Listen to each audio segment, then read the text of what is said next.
Bonjour, bienvenue sur le Bao, merci d'avoir cliqué. Aujourd'hui je suis avec Swan, mon voisin et ami. On se connaît depuis 3 ans, 4 ans 3 ans. Il va nous présenter son Tracer 900 GT.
Voilà l'engin, le fameux jouet.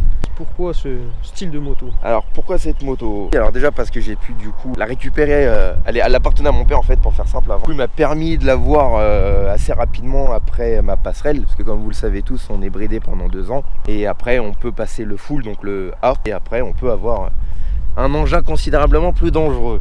C'est du A2 et du coup. Alors du coup non, c'est du A. Et le A2, le A2 du coup c'est le bridé. Parce que j'y connais Le rien. A2 ouais, c'est un peu même, c'est compliqué, il change d'une année à une autre, les permis, les passerelles, les machins. J'ai passé mon permis en fin 2017, donc ça va bientôt faire 3 ans et demi que je l'ai. Elle, ça va faire 6 mois, donc je suis en full. Du coup c'était la moto à mon père, il a fait le rodage avec, il a fait 7000 et quelques kilomètres et j'ai pu lui racheter quoi du coup. C'est beaucoup pour une moto 7000 ou c'est rien du tout? Alors en fait du coup le rodage pour une moto c'est 1000 km. Du coup c'est préconisé constructeur toute marque, hein, que ça soit Ducati et les autres. Du coup ouais, c'est vraiment à la base c'est 1000 km. Mais bon, on fait 800 km, ça passe, on le ramène en concession, ça passe. Donc il a fait le rodage, il a fait un road trip dans le Super d'Evolui où on va bientôt repartir. Et après bah du coup je l'ai récupéré du coup à la suite de ça. Alors le style de la moto, ouais. Le trail. Alors du coup en fait on est plus sur une GT. Donc du coup c'est pas parce qu'ils ont écrit GT. En fait GT du coup c'est comme les voitures, c'est vraiment grand tourisme. Ça veut dire clairement pour moi vulgairement dit bouffer de la route. Et du coup c'est une moto à ce niveau là d'un confort, il y a rien à dire. Il y a vraiment rien à dire moi je pense. Il est équipé quand même d'une selle Baxter avec du gel dedans, personnalisé. Donc du coup noir pour aller avec la moto au niveau des couleurs. Ça se marie bien avec, hein, vous me direz ce que vous en pensez. Qu'est-ce que c'est que cet espace? Oui, ça c'est le réglage de hauteur de selle. Elle est en position haute et quand elle est à fleur ici devant, elle est en position basse. Moi je l'ai mis au plus haut parce que je suis un petit bonhomme. C'est histoire de quelques centimètres, ça change vraiment ça? Ça change vraiment la donne? Alors c'est vraiment... Alors en fait quand t'es dessus, en soi tu le sens pas des masses, c'est plus quand c'est pour mettre le pied par terre. Ouais. Genre quand t'es au feu ou en galère, on le connaît tous à la station. Même chez Total quand il y a du gasoil par terre et qu'on a 2 doigts de se péter la gueule. Ça a l'air énorme, ouais. Et même mon père qui a 56 ans, il a pas eu mal au cul dessus. Sur 500 km. En tout cas, c'est beaucoup plus large que le MT déjà. Ouais. Donc du coup, confort conducteur et passager. Si madame vient un jour, c'est cool, elle a quand même une selle confort. Plus rigide, mais confort quand même. Tu vas y aller, Mel, tu vas y aller. On espère. La grosseur de la moto, on pourrait se dire que c'est un trail, mais du coup, dans les chemins, ça vaut rien, c'est vraiment pas fait pour. Ça aurait presque même trop de couple. On connaît tous, enfin ceux qui connaissent vraiment Yamaha. Je suis un fan de Yam, on aura deviné. Le CP3, donc du coup, le 843 cm3, si je me trompe, je crois que c'est ça, qui est sorti en 2014. Yamaha, ils ont vraiment fait un moteur fabuleux quoi. Voilà, mon père il a eu la première version en roadster qui était très dangereuse et qui est malheureusement pour certaines personnes encore critiquée au niveau de la légèreté du train avant par rapport à la puissance du moteur. En gros pour les gens, cette moto Tracer et roadster, enfin je veux dire GT et roadster, la version roadster, ça guidonne, mais à partir de 200 km/h. À partir de 200 les gars, on n'a plus de permis, donc pour moi j'ai jamais eu de soucis, j'ai jamais eu de frayeur spécifique avec, et je lui en ai déjà collé quasiment autant que mon père. Là elle a 12 000 km, donc presque 1000 km hein, du coup par mois quand même. Et du coup, au niveau de la fiabilité, ça vaut quoi Alors du coup, la fiabilité, moi j'aurais qu'une chose à dire. Yamaha. Voilà, J'avais même pas fait gaffe. Ouais, Yamaha, du coup, j'ai rien à dire. Moto de cross, je fais pas de bateau, mais voilà, les moteurs qui font jet ski, Rius pour ceux qui connaissent la ref. C'est japonais. Voilà. C'est pas pour rien que ouais, les japonais, pour moi, ils font du bon matos, quoi. Ça bouge pas, quoi, y a rien à dire. Alors du coup, sur ce modèle, en termes d'accessoirisation, pour ceux qui connaissent, du coup, la version GT, elle est un peu spéciale comparée à la version normale, donc standard. Elle est fourche anodisée à l'avant, donc c'est plus joli, c'est un traitement spécifique, voilà. Donc c'est en or au lieu d'être tout noir sur les versions standard. Ça c'est un modèle de 2020, c'est un coloris spécifique à la version GT à l'année 2020, voilà. D'une année à une autre, ils ont changé les carénages, les coloris, à savoir que cette année-là, il existait du coup noir et bordeaux, et si je dis pas des bêtises, en bleu fantôme, c'est la couleur qu'ils appellent bleu fantôme, et noir, je crois. Toujours avec les jantes noires en général. La petite appellation GT, voilà, grand tourisme. Poignée chauffante, 3 niveaux de chauffe. Le 3e niveau de chauffe, il vous broie les mains clairement. Ça se règle sur ce petit bouton avec le compteur une fois allumé. Des petites poignées sympathiques. Voilà, un peu plus... elles sont un peu différentes comparé à la version standard, je crois. J'ai pas trop fait gaffe là-dessus. À la base, elle a les 2 grosses valises qui font, je crois, 46 litres chacune. Permet d'emmener pas mal de choses. Par contre, on peut pas mettre un casque standard dedans. C'était ce qui lui était reproché à cette version. Moi perso, ça me dérange pas. On risque de se le faire tirer, ça, non? Ouais, après voilà, tu sais, il y en a, ils vont dire ouais. Moi perso, non, à la main le casque. Voilà. Ça fait un siège ou pas? Ou toi, il monte jusqu'où? Je sais même plus. Là, t'as les poignets là, mais est-ce que ça te fait un espèce de... Alors du coup, en fait, quand il y a les valises, tu veux dire par rapport aux valises? Le passager, genre vraiment, est-ce qu'il y a un siège qui se forme un peu, de sais, visuellement? Alors du coup, visuellement, pas forcément. Par contre, je sais que quand la personne est assise, peu importe la corpulence, quand les valises sont mises, ça vient se profiler en fait à ce niveau-là, au niveau des jambes. Ça apporte un confort, un maintien au niveau des cuisses. On peut rajouter, je l'ai à la maison, la platine top case avec le top case Yamaha. Ouais. Et là, franchement, on n'est pas comme sur une GS de chez BM, mais rapport qui a été pris, je pense qu'il n'y a rien à dire. Ouais, niveau prix aussi, c'est une moto en 2020, avant que les augmentations, le Covid et machin et toutes ces conneries. Concession, option, ligne Acra, Parason titanium, plaque court, clignotant LED. Je crois qu'on est sur une moto, il l'a eu dans les 15 000 euros et quelques. 14 990, avec une petite remise bien sûr. Neuf, full neuf par contre. Le rodage des 1000 était offert. Ça fait un prix, mais ceux qui connaissent Yam, il suffit d'aller chez la concurrence, genre Triumph, BMW, Ducati, rapport qui a été prix puissance, entretien, c'est impossible de faire moins cher en fait. Ouais. Genre, et sur les matériaux, genre ils se rattrapent, c'est comment que ça se passe? Parce qu'une moto, l'écart de prix, il est où? Ouais, par rapport à une voiture, tout ça, ouais. Alors quoi, du coup, en fait... hormis la cylindrée. Hormis la cylindrée, du coup, plus la moto est puissante, du coup, plus on bouffe du pneu arrière. Moi, je tire de temps en temps quand même comme un singe un petit peu dedans, comme tout le monde, hein, ça reste un 900. Voilà, c'est ça, c'est un petit peu pour. Hein. On tire un peu dedans, on bouffe du pneu. Du coup, là, on est sur du Bridgestone S22. Ça accroche vraiment. Je suis pas un pilote, mais l'usure du pneu en témoigne un petit peu quand même. Je suis pas un pilote, hein, je le dis honnêtement. Mais l'usure du pneu, voilà, je suis presque au flanc, donc ça va. Tu as dit que tu allais les changer bientôt, donc. Ouais, tout va bien. Les pneus, ils ont 8000. Les pneus, ils ont 8000. Ça bouffe pas autant qu'un MT10. Voilà, pour dire, un MT10, ça fait 4000 un pneu. Un pneu, ça vaut 250, entre 180 et 250 euros le pneu. C'est le prix d'un 7 avant. Monté quand même. Donc le pneu arrière, forcément, est plus cher que le pneu avant. Le pneu arrière s'use plus vite que le pneu avant. C'est logique. Amortisseur réglable, quand même, s'il vous plaît. Plus dur vers la droite, plus souple vers la gauche. Ouais, j'étais toujours dans la société, gros. Du coup, voilà, amortisseur réglable. Ça fonctionne vraiment bien. Franchement, ça fonctionne bien. Si la moto, on la met au plus dur, c'est un bâton. Franchement, ils font ça sur d'autres marques ou... Ouais, je pense, oui. Je me renseigne pas trop sur les autres, mis à part le GS. Mais le GS, c'est une moto vraiment à part. 1250, tu regarderas. Ouais, je le connais, ouais. Le visuel, ouais, voilà. Je vois la gueule. Esthétiquement, il y en a beaucoup qui aiment, il y en a qui aiment pas. Maintenant, Yamaha, on le sait tous, pour les gros connaisseurs, Yamaha, ils sont en retard, surtout au niveau des écrans. Ouais. Eux, ils viennent tout juste de mettre du TFT, LED, couleur. Ils sont restés assez rustiques. Ouais, moi, le seul truc que je reproche aux gens qui, entre guillemets, critiquent Yamaha, c'est qu'ils parlent de freinage. On n'a pas un freinage de ouf. C'est du disque et de la plaquette standard. Donc ça freine pas de ouf. Les suspensions, c'est pas un truc de ouf. C'est pas du Hollins non plus. Mais, les gars, c'est une moto à 15 000 balles. Les derniers modèles, peut-être 17 full équipés. Et on a un truc qui marche bien, qui t'emmène partout, qui consomme rien. Du coup le freinage n'est pas fou, c'est sûr, on n'a pas du Brembo comme chez Triumph par exemple, mais les Triumph, tu prends par exemple une Street Triple 660 ou une RS, ça vaut 14 000, ça vaut le même prix pour un Roadster. Par contre c'est sûr, full freinage, full amorto, y a rien à dire. Donc rapport qui a été pris, encore une fois, on peut rien dire. Franchement, on peut prendre 200, freiner d'un coup, on va pas atterrir dans le mur forcément. Non, quand même. Mais c'est sûr que Yamaha là-dessus, ils sont un petit peu en dessous et ça a été leur façon de voir les choses, hein, réduire les coûts en mettant du freinage moins bon. La qualité, ça a l'air tellement bien fini en fait. Alors du coup en finition, ouais, c'est pareil. Vrai de vrai, genre tu me dis c'est japonais et tout, tu dis genre le matériel forcément il est un peu moins, enfin plus low cost, mais plus low cost, ouais. Mais plastique japonais. Mais visuellement pour quelqu'un qui connaît rien comme moi en moto, mais ça passe trop bien. Du coup je pense qu'au niveau des ajustages, ouais c'est propre quoi. C'est perfectible à certains niveaux quoi. Il y a des petits trucs, on sait tous que les rétros chez Yamaha ça bouge. C'est pas de la finesse comme chez Ducat, hein. Ligne très profilée. Moi je pense que ça reste une moto bien finie, moi qui est menuisier, qui dois faire attention à ce que je fais quand même. Je pense que ça reste propre quoi, franchement. C'est joli, ouais. Non franchement c'est... On sent qu'elle est quand même un peu galbée au niveau du réservoir et tout. T'as eu quoi avant déjà? Une par année.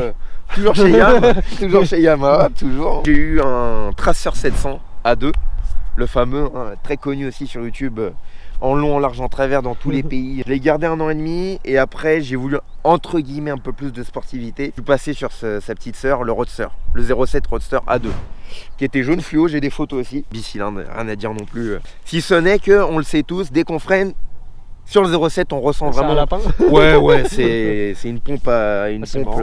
C'est le freinage, il est. Pourtant, c'est pas lourd, c'est tout léger. Ouais, mais ils ont mis des je sais pas, de l'huile, des fourches pas ouf. Là, spécifiquement, j'y connais pas assez. Ouais. Je sais que ça pompe vachement, c'est très souple. Les gars qui ont des 07 et ceux qui les critiquent savent de quoi je parle. Cette petite pièce là, les shifters. Ça c'est ça qui fait entre guillemets la déflagration sonore. C'est ce qui permet un passage de rapport sans débrayer surtout. C'est ce qui pousse à rouler vite aussi. Voilà. On est là, c'est ouf. C'est ouf. C'est pas une boîte automatique. Comme je dis, moi je respecte vraiment mécanique, faut pas en abuser non plus. Et par contre, il est que en up. Il est pas en down. Mon père il a le 2023 du coup en Tracer 900 GT. Et lui il est en up et en down. Moi je l'ai que en up, donc forcément je suis obligé de débrayer pour repasser ma vitesse inférieure. Okay. C'est combien ça? Alors que je dise pas de bêtises. Là je crois que je vais me tromper peut-être un peu. Je crois que tout plein fait, donc réservoir de 17 litres. On est sur une moto sans les sacoches qui fait à peu près quasiment 200-210 kilos je crois. C'est pas si lourd. C'est pas si lourd. En fait une fois qu'on roule c'est pas très lourd. Et je vois ça, je m'attends à une sorte de 400 kilos, un truc non. comme ça. Un Yabusa, une Goldwing, ça fait presque... Ouais. Parce que en fait ça paraît... Ouais, ça après, fait je massif. connais rien du tout, je répète, mais ouais c'est énorme, tu vois. Tout est condensé en fait, t'as l'impression de porter un moteur sur un truc. Ouais, sur une palette, tu vois. Les écopes sur les motos ça donne toujours un aspect massif. Mais en fait le réservoir tu vois il vient ici. Ça on a vraiment que les écopes là qui viennent... rajouter ce côté un peu galbé je pense. Le poste de conduite je trouve qu'il est agréable visuellement. C'est bien, c'est large, t'as de la place. Ouais. Et ça vraiment peu importe les gants été, gants hiver, moi j'ai des gants hiver, on connaît tous, c'est des moufles comme pour aller au ski. Tout tombe sous la main, clignotant, klaxon, feu de détresse, régulateur. Ça aussi c'est un truc de dingue. Feu de croisement, feu de route, ça c'est pour faire des appels de feu. Après on a les modes de conduite, on a 3 modes. On a le mode A, full. Pour ceux qui connaissent, full. Le mode B c'est vraiment le mode autoroute tranquille ou à bloblotte un peu je trouve en ville. Et le mode standard, et ça change aussi la réponse à la poignée du coup suivant le mode qu'on a. Le mode B c'est vraiment le plus cool, standard c'est moyen et le mode A c'est pour faire le con. C'est un gros jouet en fait. Voilà, le mode A c'est pour faire le con, c'est un gros jouet, il y a des boutons partout. Réservoir de 17 litres, grosse capacité. En mode B en roulant vraiment tranquille, 320, 350 d'autonomie sans problème. Sans sacoche, sans vent. C'est énorme. C'est énorme, elle consomme rien quoi. Donc on a le compteur qui fait day and night. Mais encore une fois c'est question de budget. C'est bien, on lit tout de suite, mais ils auraient pu aller chercher un peu plus loin l'écran, les gars. On est d'accord. Ils auraient pu aller chercher un peu plus loin, faire un écran entre guillemets borderless. Borderless, ça prend tous les... Ils ont peut-être voulu gratter un peu sur la matière. Ils ont voulu économiquement, je pense. Ouais, là, on revient, je pense, à une fois économique. Bulle réglable. Ça, c'est toutes les motos, toutes les GT maintenant, ça. Ça change sur l'autoroute à partir de 100, 110. Mais après, ça siffle toujours dans le casque. Hein, ça, c'est la moto. Température moteur, ça c'est le traction control, c'est ce qui permet de pas partir en couille à l'accélération. Je le laisse en 2 parce que je fais pas trop de wheeling, je sais pas trop les faire, donc je préfère le dire. Contour en minutes. Après, on peut sélectionner du coup avec cette petite molette les poignées chauffantes, comme je le disais. Hop, Il y a 3 modes de chauffe. En fait, c'est plus puissant que mon PC. Donc après, donc ça met un peu de temps à chauffer, mais ça marche vraiment. Et en 3e mode, tu vois, ça met un peu de temps. Ouais, ça met un peu de temps. Je sais pas par contre si elle chauffe. Je sais pas si elle chauffe quand il y a le contact. Attends. Si elle chauffe en roulant. Là, si j'ai un petit avant-goût quand même. Ça commence léger. Ouais. Un flash. Ah ouais? Je sais pas, je suis fou. Faut pas le chercher. Il y a plusieurs écoles pour le support de téléphone. Au début, je voulais comme tout le monde un quad lock. Et en fait, j'ai entendu trop de choses négatives sur quad lock. Quand on roule, même chez quad lock, bah en fait ça nique la lentille du téléphone si tu veux. On m'a conseillé plus SP Connect et je regrette pas. J'ai préféré le côté aluminium en fait de la pièce. On dirait que ça fait partie de la moto. C'est pratique. Ouais, du coup en noir. Ça fait pas une pièce détachée, tu vois, à l'arrache avec un gadget plastique. Tu vois. Mon père il avait ajouté ça. On va mettre un peu de lumière. Donc lui il a ajouté des feux additionnels. Oh. Ah ben oui, voilà. Je me disais c'est tellement pas. Enfin j'ai regardé tout à l'heure. C'est tellement pas normal. Oui. Donc il a ajouté ça. T'as la vache. C'est légal? Alors je ne crois pas à la base techniquement parce que c'est pas une pièce qui est montée d'origine sur la moto. En fait, vous le savez tous, les lois, les normes. Je vais pas vous mentir, même s'il y a des gendarmes qui vont regarder, c'est un peu des conneries des fois parce qu'on vous vend des lignes, par exemple en concession dites homologuées, mais il y a des motos d'origine, elles sortent plus de décibels que la ligne la moto elle sort d'usine, elle est préparée aux normes Euro 5, Euro 6, mais elle sort déjà plus de décibels. Donc en fait là, ça contredit la norme qui autorise à 81, je crois, un truc comme ça. Donc ouais, un peu d'éclairage. Fois que tu me niques mon plan comme ça. J'ai même pas vu arriver la spawn à côté de moi. En hiver, donc là, il n'y a pas si longtemps que ça, quand il fait tout noir. Allume les feux Quand il fait tout noir, en hiver, je me fais insulter. Parce que vu qu'elle est assez haute, quand j'accélère, ça vient tout droit dans les rétroviseurs centrales dans la voiture. Donc les gens, ils croient que c'est une bagnole qui arrive à fond derrière. Ah mais au moins, c'est pour ta sécurité. Vous avez 2 feux à l'arrache là. 4015, ça fait mal. Pour le 07, c'était de l'halogène. Mais laisse tomber, en hiver, je voyais rien, les gars. Ceux qui ont le modèle de 2015, mais on voyait rien. Enfin, l'halogène et le LED, c'est 2 mondes différents quand même. Ah oui, mon père, c'est lui qui a peint ce côté-là de la bulle en fait, pour que ça fasse plus masqué, parce que moi-même, je trouvais que la bulle toute transparente, on voyait tous les fils, tous les cachets. Ça faisait bordélique. Ça faisait moins beau, bordélique. C'est pas les pros, comme du coup on en parlait un peu de la finition. Voilà, ça c'est du YAM. On a des fils partout. Vous le savez très bien, il y a des fils partout, ça pend, c'est pas ouf, mais ça fonctionne. La ligne à Krapovic qui est dégueulasse, les gars, je sais. Faut que je lui mette du Harpic 10. Ça va, au moins ça prouve que ça a roulé quoi. C'est ça. Comme dit mon père, hein, une moto trop propre en général, c'est une moto qui roule pas beaucoup. Support de plaque court est légal. Lumière LED ici, bon là on le verra pas parce qu'il fait trop jour. Ça éclaire la plaque suffisamment pour prendre un radar en pleine nuit.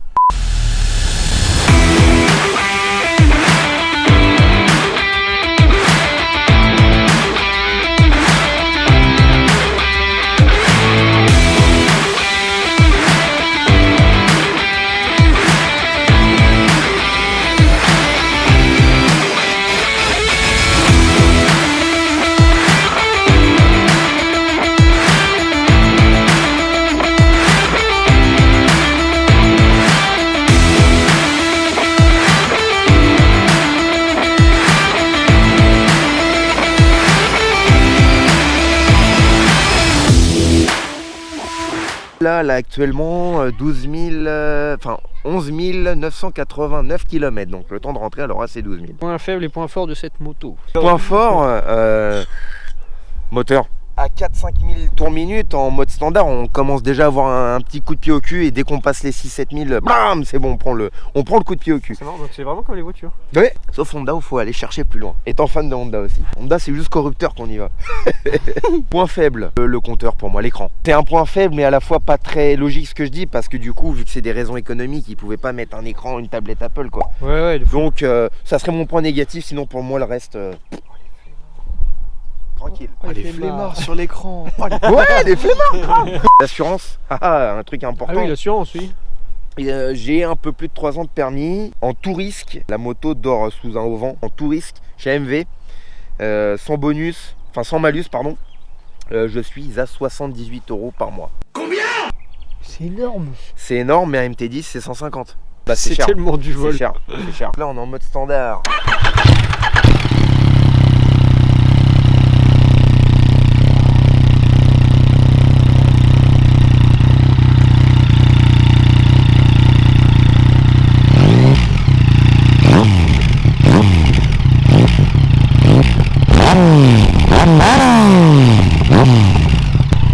ça fait quand même pas mal de bruit. J'aime bien. C'est moins rock que le bicylindre. Ouais. Mais le bicylindre, je m'en rappelle. C'est moins casse-tête, je trouve.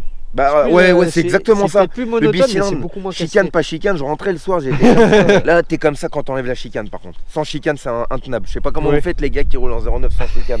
La moto de mes rêves, moi, étant fan de Yamaha, l'ayant essayé en plus à ma passerelle à Zebra à Carole, ils sont comme ça. Bah le MT10. Voilà, ça serait vraiment ma moto. La prochaine, ça serait ça si je pourrais. Si je change un MT10 ou rien. Voilà, c'est vraiment. Ça serait un MT10. Par contre, ouais, c'est vraiment là, on passe dans une stratosphère si tu veux. Tu vois, le MT10 en moto, pour moi, sans parler des similaires et tout, c'est genre la GTR des voitures. C'est. C'est le truc de fan. À la roue avant, elle suce pas en fait déjà. Ça lève tellement. Elle touche jamais le sol. C'est de la folie. C'est des motos, le problème, c'est. Les gars, ils se sont dit, alors attendez, on va foutre 168 chevaux dans un roadster. Ça arrache la gueule. Voilà. Donc les gars qui ont des Multistrada, des Ducati, Panigale, V4S, les gars, je sais pas comment vous faites, mais ça doit vous décalquer, mais total quoi. Elle l'a pas fait malheureusement, mais des fois ça arrive qu'il y a pas trop.